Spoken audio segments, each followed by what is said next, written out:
Perspective on all of this now. I'm joined by Richard Heydarian via Skype from Manila. He is an assistant professor at De La Salle University. We appreciate your time. Thanks for joining us. I'm just curious to know how you read into this and the latest behavior by the Philippines president. I mean, we've heard him have this vitriolic talk against the U.S., against President Obama, against the U.S. ambassador to the Philippines.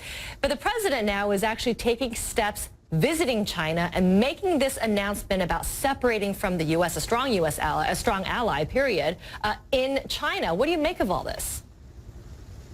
Well, as I wrote in an opinion editorial for the CNN, first of all, when it comes to President Duterte, sometimes there's a huge discrepancy between his statements, which sometimes seem like braggadocio and bravado, and the actual policy of the Philippines. Despite all of his threats to sever or downgrade ties with the United States, we have not yet seen a real request by the Philippine government in that specific direction. The second thing is President Duterte tends to get emotional. I think he was really overwhelmed by the amount of praise and support that he got in China for his war on drugs, while the United States has clearly criticized him on that issue. So perhaps he's trying to signal to the United States that if the U.S. goes after him on human rights issues, there's always the China card that he can dangle. The third thing is this: he's the president. He's not the king of the Philippines.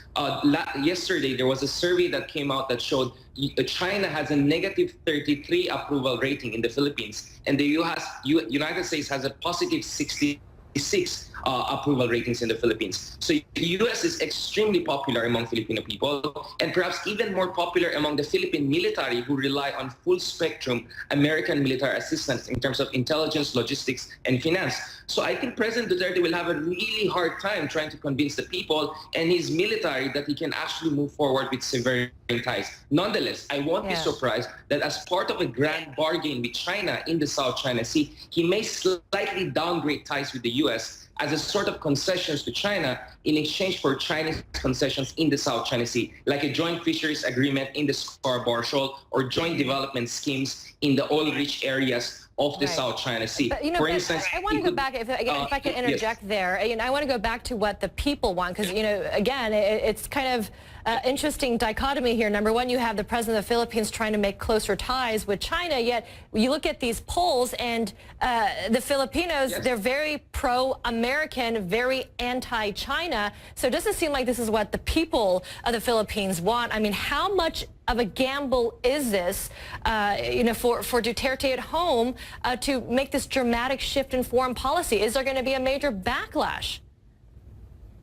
Well, so far we have seen a dramatic shift in optics and semantics, not yet in policy. In fact, his own cabinet members, including Defense Minister Lorenzana, said that he doesn't even consult us. He just made statements on himself. So at the end of the day, it still depends on the bureaucracy how they move forward in translating his actual policy statements. The second thing is this: Mr. Duterte may be popular now, but the United States is perhaps as, if not more popular than him. Last year in the Pew Research survey, the United States had a 92% approval ratings among the Filipinos. And President Duterte may not be popular forever. So he's really going against the grain of public opinion here, not to mention U.S. is even way more economically important to the Philippines than China. More than half of total Philippine remittances comes from the United States, and U.S. is responsible for 13% of total trade and investments. I don't think China can match that just overnight. So I see this more as bravado and braggadocio and his emotional appeal